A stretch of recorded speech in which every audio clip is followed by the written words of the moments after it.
Dear students, this is Professor Kavita Kamerikar from Sagar Institute of Science and Technology, Bhopal. Today we will start the unit number 5 and we will discuss the first topic of unit number 5, advantages of digital instrument over analog instrument and the digital to analog conversion and the types of digital to analog conversions. This is the lecture plan 32 of the subject EMI. So let's start with the topic. What is digital instrument? The instrument which represents the measuring value in the form of digital number is known as the digital instruments. It works on the principle of quantization. The quantization is the process of converting the continuous input signal into a countable output signal. The construction of digital instrument is very complex and their cost is also very high. The digital instruments consume very less power as compared to analog instruments. The multimeter, digital voltmeter, digital frequency meter are the examples of digital instruments. Now we have to study the advantages of digital instrument over analog instrument. So first advantage is that the accuracy of digital electronic instrument is very much high. Second is they are very easy to read.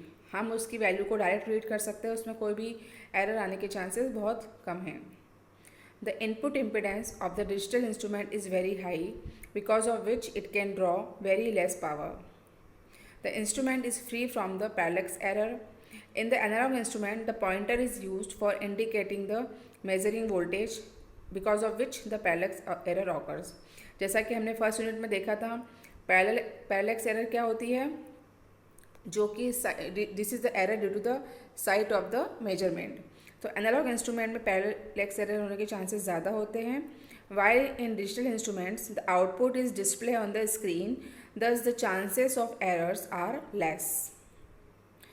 Next is since there are very few moving parts in the electronic instruments, they are usually more accurate than the analog instruments. Even the human error involved in reading these instruments is very less, which adds to the accuracy of digital instruments. Next advantage is the electronic items tend to be cheaper than the mechanical items. Next is the data from the instruments can be recorded for future preference. Digital instrument से जो हमें information मिलेगी, जो data मिलेगा, इसको हम record भी करके रख सकते हैं. And the next advantage is the output of digital device can be obtain in the computer. जो भी यहाँ से आउटपुट मिलेगा उसको हम कंप्यूटर में यूज़ कर सकते हैं, because computer is also works on the binary data. But there are some disadvantages of digital instruments also. First is the cost of the instrument is high. Sometimes they tend to indicate values due to faulty electronic circuit or damaged display.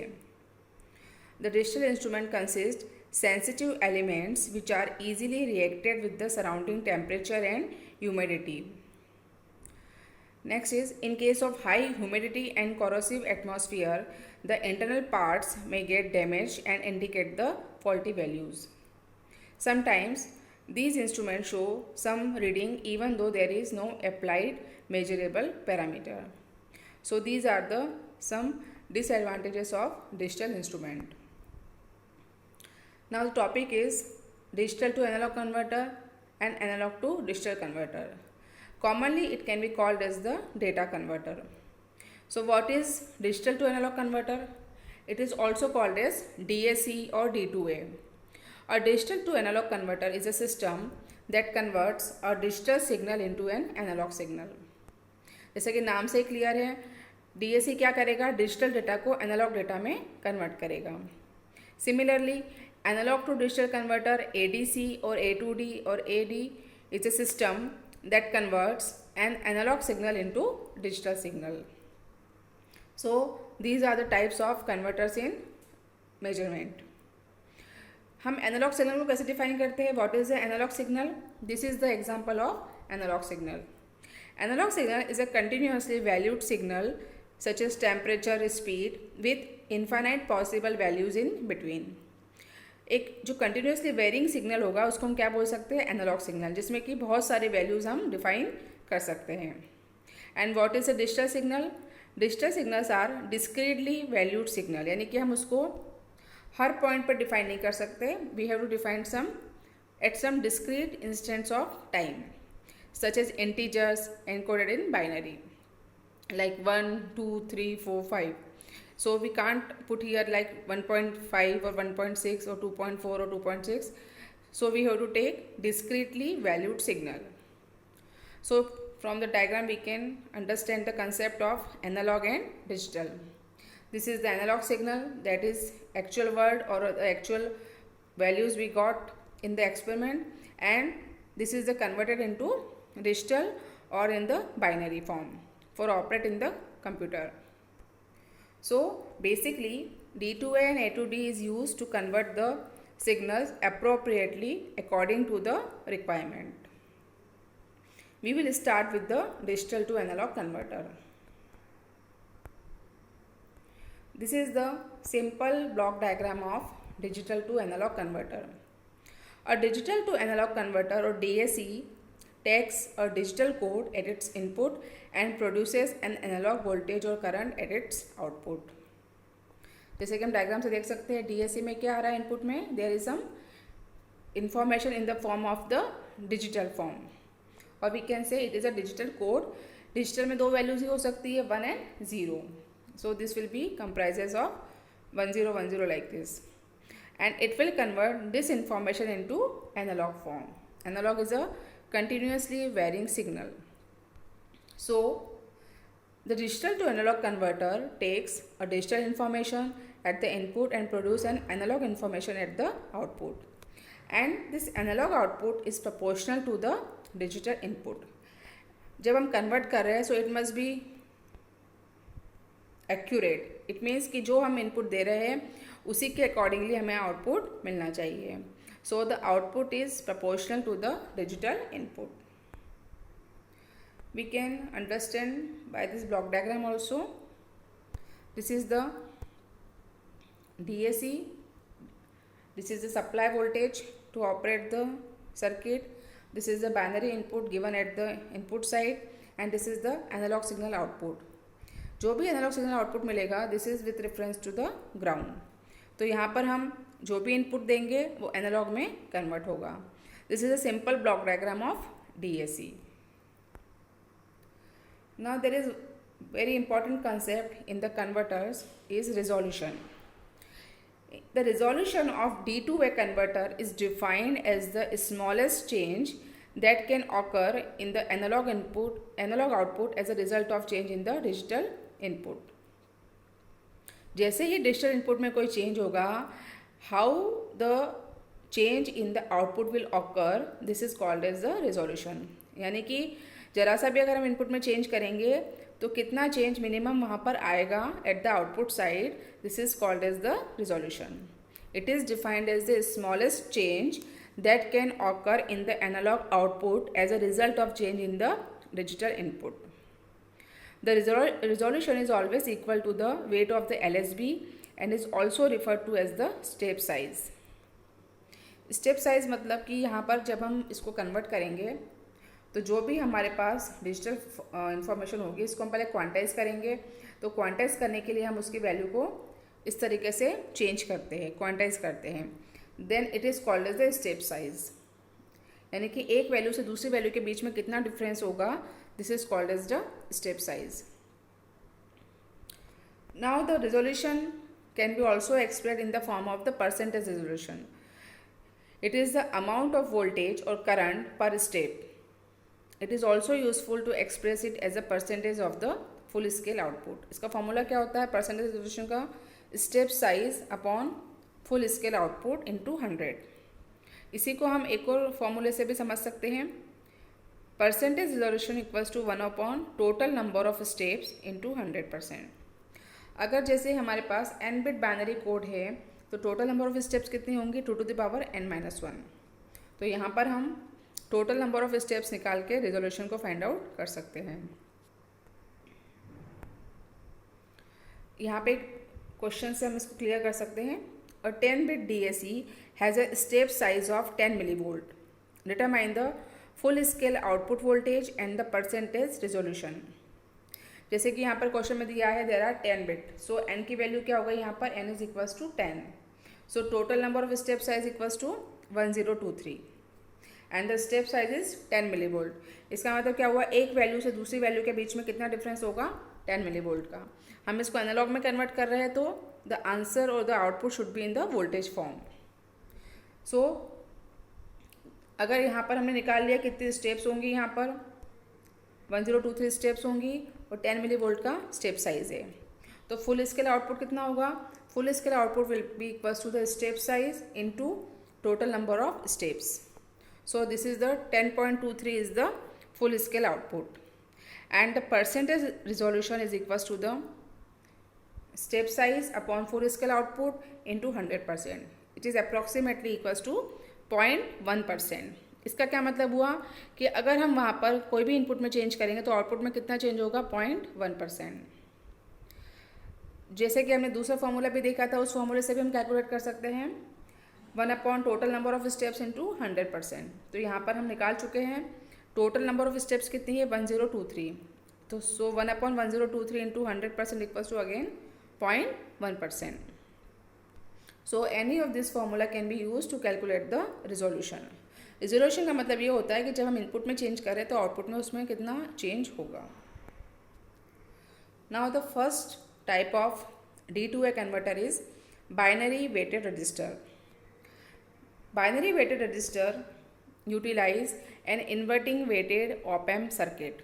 यहाँ पे जो ये symbol बना हुआ है, this is the op-amp। Weighted registers are used to distinguish each bit from the most significant to the least significant। अब इसका आप देखिए इसमें क्या वर्किंग होगी। यहाँ पे एक हमने op-amp यूज़ किया है इन द समिंग कॉन्फ़िगरेशन में। यहाँ पे सम दिख रहा है आपको, some of the current. So it is the operational amplifier that is used in the summing configuration। तो यहाँ पर जितने भी करंट आएंगे वो सब यहाँ पर ऐड होंगे। op-amp का बेसिक कंसेप्ट क्या होता है, this is the op-amp, minus plus लगा हुआ है, this is the inverting input, this is the inverting input जहाँ पे माइनस लगा है, और जहाँ प्लस लगा है this is the non inverting input, और यहाँ से हम आउटपुट मेजर करते हैं।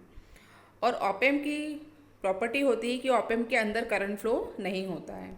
तो यहाँ पर जितना भी करंट फ्लो होगा, जैसे कि हमने यहाँ पर ये सारे ब्रांचेस में रेजिस्टेंस कनेक्ट किए हुए हैं और हम यहाँ से वोल्टेज भी प्रोवाइड करेंगे, तो कितना करंट फ्लो होगा, जो भी करंट फ्लो होगा that is the summation of this branch in the current R, 2R, 4R and 8R। So we can call this as a summation of input current. So this complete current will pass through the only feedback resistance. No current will be passed through the input of the op-amp। op-amp का input impedance बहुत high रहता है, इसलिए op-amp के अंदर से current flow नहीं होता है। तो जो भी यहाँ पर करंट आएगा वो किससे फ्लो के कहाँ पहुँचेगा, it will B flow through the feedback resistance RF and will be obtain eight the output side Vout। सो इसी प्रॉपर्टी को यूज़ करके हम कन्वर्जन को परफॉर्म करेंगे and it is very important property कि op-amp के इंटरनल सर्किट में कोई भी करंट फ्लो नहीं होता। जो नेगेटिव साइन है this is for the inverting input, और जो पॉजिटिव साइन है उसको हमने ग्राउंड किया हुआ है। इसका मतलब जो भी इनपुट आ रहा है वो इन्वर्टिंग इनपुट पे आ रहा है।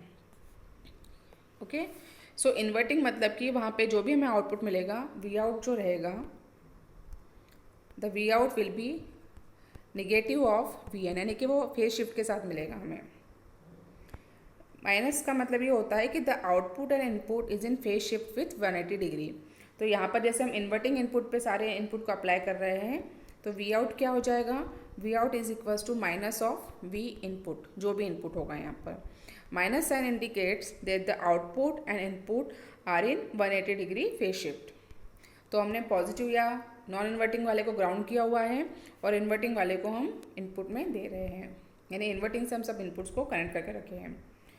So this is the circuit diagram for binary weighted register, जिसमें कि हमने एक op-amp यूज़ किया है, रजिस्टेंस यूज़ की। जैसे कि हम अगर 4 बिट के लिए बना रहे हैं तो 4 बिट को कन्वर्ट करना है, तो यहाँ पे हमने 4 रजिस्टेंस लगाए हुए हैं। 4 रजिस्टेंस कैसे लगाएंगे, यहाँ पर हम यहाँ से LSB ले रहे हैं। जैसे कि अगर सपोज 1 0 1 0 है, इसको हमें कन्वर्ट करना है। सो 0 is the LSB bit and this is the MSB bit. So MSB bit will be connected at the this side. जिसका सबसे कम वेट होगा वहाँ पर MSB जाएगी और जिसका सबसे ज़्यादा वेट होगा वहाँ पर LSB जाएगा। तो जो वेट हम कैसे असाइन करेंगे, 2 की पावर 0, 2 की पावर 1, MSB पे क्या आएगा 2 की पावर 0, फिर MSB के बाद वाले बिट पे 2 की power 1, then 2 to power 2, then 2 to power 3 up to 2 to the power n-1. So this is the procedure to assign the weight in binary weighted register. Now this is the circuit diagram for conversion for 4-bit digital information. MSB और LSB को हमने connect कर दिया। MSB को हमने lowest wait के साथ connect किया है और LSB को हमने हाईएस्ट वेट के साथ कनेक्ट किया है। उसके बाद यहाँ पर एक V रेफरेंस का इनपुट है और एक ग्राउंड का इनपुट है। तो अगर बाइनरी इन्फॉर्मेशन 1 है तो उसके लिए हम उस वाले कनेक्शन को कहाँ कनेक्ट करेंगे, रेफरेंस के साथ, V रेफरेंस वाली वैल्यू के साथ। और अगर 0 देना है तो किसके साथ कनेक्ट करेंगे, ग्राउंड के साथ। V रेफरेंस को हमने किस पे सेट किया हुआ है, 5 वोल्ट पर। माइनस लिखा है क्योंकि हम इन्वर्टिंग पे काम कर रहे हैं, तो यहाँ पे हमने इन्वर्टिंग में माइनस वैल्यू ऑलरेडी दे के रखी हुई है। तो अगर हम 1 देना चाह रहे हैं, यानी 1 को कन्वर्ट करना है, so this branch will be connected to the V reference. और अगर 0 कन्वर्ट करना चाह रहे हैं then this branch will be connected to the ground. हमेशा ध्यान रखिए डिजिटल में जो भी वोल्टेज होगा वो रहेगा या तो +V और 0 और -V और 0। तो यहाँ पर हमने 1 को लिया है लॉजिकल 5 वोल्ट और 0 को लिया है लॉजिकल ग्राउंड। तो अगर 1 को कन्वर्ट करना है तो उसको हम +5 वोल्ट से V रेफरेंस से कनेक्ट करते हैं और अगर 0 को कन्वर्ट करना है तो उसको हम ग्राउंड से कनेक्ट करते हैं। अब जैसे कि यही डायग्राम को हम जनरलाइज कर सकते हैं for the value of n bit code. Same diagram है, इसको हमने एनहांस कर दिया है and this shows up to 2 to the power n-1 into r। So we assume that this is the op-amp, ideal op-amp, no current into op-amp and virtual ground at the inverting input. इसका मतलब होगा कि जो भी current होगा वो RF से ही पास होगा, op-amp से पास नहीं होगा। So in this case what is the V out, यहाँ पर V आउट कितना होगा, आउटपुट में कितना वोल्टेज मिलेगा, the current into resistance, so it will be equal to the I into RF। और हमने इन्वर्टिंग पे कनेक्ट किया इनपुट को तो माइनस साइन आएगा यहाँ पर। So the output voltage will be equal to the -I into RF, क्योंकि इतना यहीं से करंट फ्लो हो रहा है फीडबैक से। सो -I into RF। Voltage V1 through Vn are either V reference if corresponding bit is high or ground if corresponding bit is low. V1 is the most significant bit MSB and Vn is the least significant bit or the LSB. तो इस तरीके से हम connection करेंगे। एक बार और समझ लेते हैं कैसे कनेक्शन होगा यहाँ पर। जैसे कि हमें अगर यहाँ पे हमने दिया 1 1 1 1, यानी कि इसको हमें कन्वर्ट करना है इन द एनालॉग वोल्टेज। तो 1 के लिए हम MSB is 1 and LSB also 1, तो 1 1 1 1, यानी सभी को हम किससे कनेक्ट करेंगे, सभी को हम कनेक्ट करेंगे V रेफरेंस से। हम इसको ये भी समझ सकते हैं कि 1 का मतलब सेट होगा और 0 का मतलब क्लियर होगा। तो अगर हमें 1 प्रोवाइड करना है इनपुट में तो उसको हम V रेफरेंस से कनेक्ट कर देंगे। जैसे कि यहाँ पर देखिए V रेफरेंस से कनेक्ट किया है सबको हमने, this is connected with the V reference. और अगर इसी क्वेश्चन में अगर ऐसा होगा 1 if it is like this 1 0 0 1, तो फर्स्ट वाले को 1 से कनेक्ट करते हैं, सेकंड वाले को 0 से, थर्ड वाले को 0 से और फोर्थ वाले को अगेन 1 से। तो हम जो भी वैल्यू कन्वर्ट करना है उसके हिसाब से हम यहाँ पे कनेक्शन प्रोवाइड करेंगे। 2 कनेक्शन रहेंगे हमें, एक रेफरेंस वोल्टेज का रहेगा और एक ग्राउंड का रहेगा। अब एक क्वेश्चन से हम इसको क्लियरली समझ सकते हैं। Output voltage analysis for binary weighted type D2A converter. एक डायग्राम दिया हुआ है जैसे कि हमने अभी देखा हुआ है। हाईएस्ट वेट कहाँ जाएगा, LSB पे, और लोएस्ट वेट कहाँ जाएगा, MSB पे। और हमें किसको कन्वर्ट करना है, हमारे पास क्या इन्फॉर्मेशन है, 1 1 0 1। The resistance values are given here. उस केस में हमें निकालना है कि आउटपुट वोल्टेज कितना आएगा। तो फॉर्मूला क्या होता है आउटपुट वोल्टेज निकालने का, V out equals to -I into RF। अब I क्या होगा, I is the summation of current इसको हम मान ले V1, then V2, then V3 and then V4, ऐसे 4 यहाँ पर ब्रांच है हमारे पास। तो पहली ब्रांच से कितना करंट फ्लो होगा, V1/R, रेजिस्टेंस इज V1/R। दूसरी से V1/2R, then V1/4R, then V1 plus V2 plus V3 plus V4/8R। तो ये फॉर्मूला अपना बनता है। तो यहाँ पर हमने करंट को किसके फॉर्म में लिख दिया है, वोल्टेज और रेजिस्टेंस के फॉर्म में, जिसमें कि ये वाला जो है हाईएस्ट वेट कहाँ गया है, LSB पे, और लोएस्ट वेट कहाँ जाएगा, MSB पे। अब इसके बाद ये फॉर्मूला हमें मिल गया। अब हमें सारी वैल्यूज़ यहाँ पर दी हुई है already, so we can put the values of voltages here. सो V1 की वैल्यू क्या है, V1 को हमने किससे कनेक्ट किया हुआ है, V रेफरेंस के साथ। सो V1 विल बी 1, ये V1 को हमने 1 पुट कर दिया। सो V1 इज़ 1, और इसके साथ RF की वैल्यू क्या है, इसको हमने मल्टीप्लाई कर दिया सभी के साथ RF को, या हम RF को कॉमन भी निकाल सकते हैं, दोनों प्रोसीजर हैं। तो अगर हम RF को मल्टीप्लाई करेंगे तो RF की वैल्यू क्या है, RF is given here, RF की वैल्यू क्या दी हुई है यहाँ पर, RF is equals to 10K। RF मतलब resistance that is connected in feedback. So 10K upon R की वैल्यू कितना है, 1.25K। और V1 क्या है, V1 इज 1, क्योंकि हमें डिजिटल इनपुट में क्या दे रहे हैं, हम यहाँ पर 1 दे रहे हैं, V रेफरेंस के साथ हमने इसको कनेक्ट करके रखा हुआ है, into 1, plus V2 is again 1, V2 को भी हमने 1 दिया हुआ है, V2 is again 1, into V reference into RF upon resistance connected with the voltage V2।